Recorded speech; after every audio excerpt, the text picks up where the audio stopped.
اپنی عقیدت پیش کی اور باہر جا کر بتایا تو ہیرڈ کو یہ خبر ملی. تو ہیرڈ نے اس بچے کے قتل کا فیصلہ کیا کہ یہ تو پھر ایک انقلاب برپا کر دے گا اور ہمیں یہ پسند نہیں. یہ کہانی ہے جس کی کوئی بھی حقیقت نہیں ہے. اس کی وجہ یہ ہے کہ ستارہ تو بہت دور ہوتا ہے آسمان پہ، چاند سے بھی بہت اونچا، اور وہ کس گھر پہ ٹھہرا تھا آپ کو اندازہ ہو سکتا ہے؟ چاند کا نہیں ہوتا. چاند کے ساتھ ساتھ چلیں، میں جب بچہ تھا تو ایک سین سے دوسرے سین میں جاتا تھا تو چاند وہاں اسی طرح، واپس آتا تھا پھر چاند وہیں. تو میں حیران ہوا کرتا تھا یہ میرے ساتھ ساتھ کیسے چلتا ہے. تو اتنی سی بات تو بچے کے لیے بھی تعجب انگیز ہے. چاند کی نشاندہی زمین سے کسی جگہ کے لحاظ سے ناممکن ہے. ستارہ کیسے ساتھ ساتھ چلا اور پھر وہاں جا کے ٹھہر گیا؟ پھر ہیرڈ تو بڑا ایک ظالم جابر انسان تھا، وہ قتل کروانا چاہتا تو کروا سکتا تھا. یہ واقعہ اس لیے بھی غلط ہے کہ حضرت مسیح کی پیدائش تو وہاں ہوئی نہیں، بلکہ ہجرت حضرت مریم نے پہلے کی تھی، اور جب حمل ٹھہرا ہے تو آپ پہلے ہی کسی اور جگہ تھی. وہاں سے پھر حمل ٹھہرنے کے بعد مشرق کی طرف روانہ ہوئیں اور علیحدگی اختیار کی تاکہ لوگ غلط باتیں نہ کریں. فرشتہ بن کر ایک انسان کی صورت میں آیا اور اس نے آپ کو خوشخبری دی، تو اس کے نتیجے میں آپ دنیا سے قطع تعلق ہو کر ایک طرف ہٹ گئیں. بچے کی ذات کو کوئی بھی خطرہ نہیں تھا. اس کا ثبوت یہ ہے کہ جب بچہ کچھ باتیں کرنے کی عمر کو پہنچا تو خود اس کو بٹھا کر گدھے پر، اس زمانے میں گدھے کی سواری وہاں ہوا کرتی تھی، آپ واپس اپنی قوم میں آئی ہیں. قوم نے باتیں تو کی ہیں لیکن بچے کے اوپر کسی قسم کی غلط نظر نہیں ڈالی کہ اس کو قتل کر دیا جائے، نہ قوم نے نہ حاکم نے. یہ جو واقعہ ہے یہ بائبل سے 100% ثابت شدہ حقیقت ہے. وہ ستارے والی باتیں ساری کہانیاں ہیں. ٹھیک ہے. جہاں تک حضرت موسیٰ کا تعلق ہے، اس کا تعلق بھی حضرت موسیٰ کی نبوت سے نہیں تھا. اس کا تعلق اس بات سے تھا کہ فرعون مصر جو حضرت موسیٰ کے زمانے میں حاکم تھے، ان کی ہکسوس کے ساتھ جو پہلے 200 سال یا 300 سال فرعونوں کو نکال کر مصر کے حاکم بنے تھے، ان سے ان کی بڑی دشمنیاں تھیں.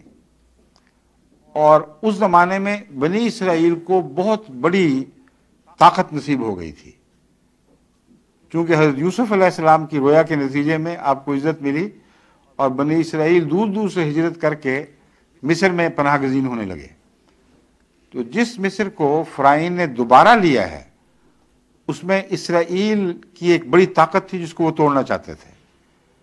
اسی لیے ان سے پتھروں کے کام لیے گئے، ان کو ذلیل رسوا کیا گیا، ان سے بیگاریں لی گئیں، اور پھر یہاں تک فیصلے ہوئے کہ ان کے لڑکوں کو مار دیا جائے اور عورتوں کو زندہ رکھا جائے. یہ مراد نہیں تھی کہ مردوں کو مار دیا جائے سب کو. ایک سزا کا طریق تھا کہ تمہاری آئندہ نسلیں بیکار اور کمزور ہو جائیں. اس موقع پر حضرت موسیٰ کا تو وہم و گمان بھی کسی کو نہیں تھا کہ آپ نے بڑے ہو کے نبی بننا ہے. حضرت موسیٰ کی ماں کو وحی ہوئی تھی.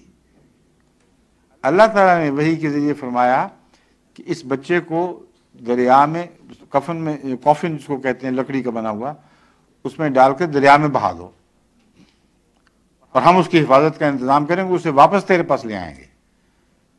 جب یہ لمبا واقعہ ہے تو الہام نے حضرت موسیٰ کی والدہ کو اتنا تو بتا دیا کہ یہ کوئی خاص بچہ ہے، مگر نبوت کی بات وہاں بھی نہیں ہوئی.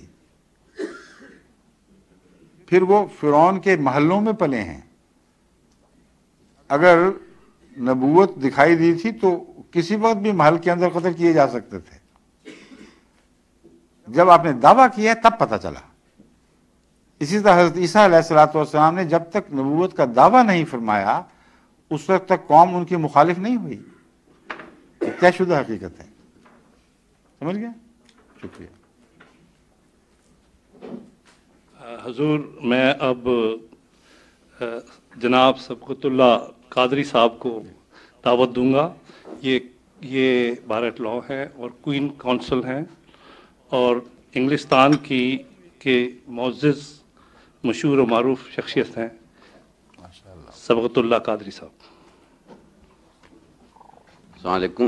وعلیکم السلام. میں یہاں تعلیم حاصل کرنے آیا تھا، سوال میرا مقصد نہیں تھا، لیکن آپ نے جو نوجوان نے سوال کیا تھا احمدیہ فرق کا، اور آپ نے فرمایا بڑے مدلل انداز میں کہ باقی مولوی یہ کہتے ہیں کہ نبی تو نہیں آئے گا، پرانا نبی آ سکتا ہے بیک ڈور سے، آپ کہتے ہیں فرنٹ ڈور سے بھی آ سکتا ہے.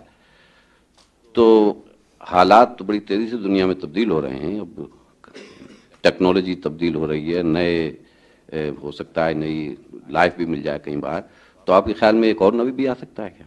ضرورت ہے اس کی ابھی آنے؟ تشریح رکھیں. میرے خیال میں انسانی خیال کو نبی کے آنے یا نہ آنے میں کوئی بھی دخل نہیں ہے، اس کی کوئی حیثیت ہی نہیں. سوال یہ ہونا چاہیے کہ کیا اگر مرزا صاحب امتی نبی ہیں جیسا کہ آپ کہتے ہیں تو ان کے متعلق کوئی قرآن و حدیث میں اشارہ موجود ہے؟ اور اگر ہے تو کیا کسی اور نبی کا آنے کا امکان بھی کھلا ہے؟ یہ سوال درست ہے. قرآن و حدیث کے حوالوں ہی سے تو ہم بات کرتے ہیں ہمیشہ.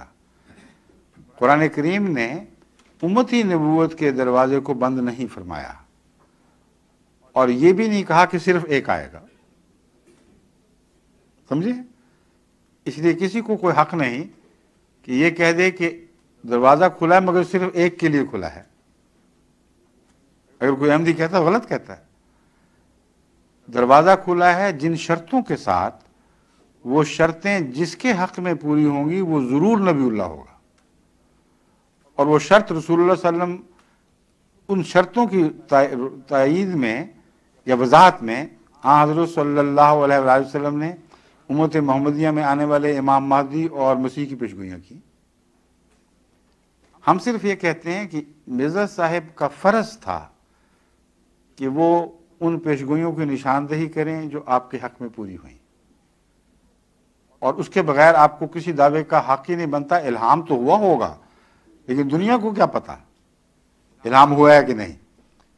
مگر قرآن کی آیات اور رسول اللہ صلی اللہ علیہ وسلم کی پیشگوئیاں روز روشن کی طرح اگر آپ کے حق میں گواہی دے دیں تو سب کو پتہ چل جائے گا.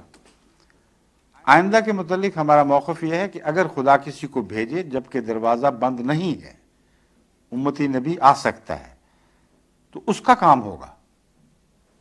اس کی بات کوئی نہیں مانے گا جب تک وہ قرآن حدیث کے حوالے سے اپنے وجود کی سچائی کو ثابت نہ کرے. تو یہ اس کا کام ہے. ایک تو نپٹ نہیں رہا ابھی، ہم اگلے کی بحثیں کیسے چھیڑ دیں. لیکن بنیادی جواب میرا یہی ہے آپ کو کہ دروازہ جو کھلا ہے وہ مشروط کھلا ہے، اور وہ آیت سورہ نساء کی آیت ہے جو بالکل قطعی اور واضح ہے. وہ یہ ہے وَمَن يُطِعِ اللَّهَ وَالرَّسُولَ وَمَن يُطِعِ اللَّهَ وَالرَّسُولَ فَأُولَٰئِكَ مَعَ الَّذِينَ أَنْعَمَ اللَّهُ عَلَيْهِمْ مِنَ النَّبِيِّينَ وَالصِّدِّيقِينَ وَالشُّهَدَاءِ وَالصَّالِحِينَ وَحَسُنَ أُولَٰئِكَ رَفِیقًا.